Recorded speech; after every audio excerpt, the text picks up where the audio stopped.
Ever wondered how secure your computer systems really are? Have you heard of command injection vulnerability?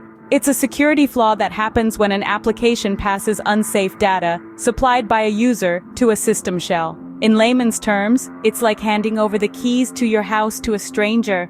This vulnerability can potentially allow the user to execute arbitrary commands on your host system. Yes, it's as serious as it sounds. Your computer system could potentially be manipulated by an unauthorized user.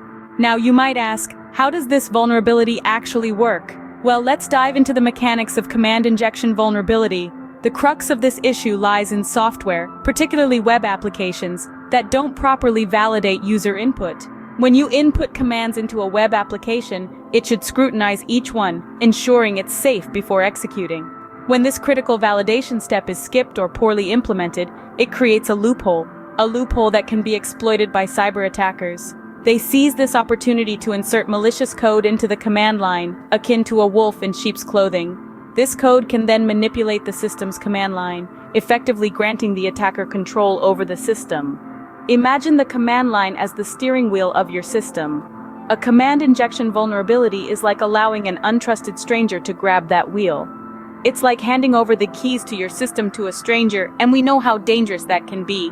So what have we learned about command injection vulnerability?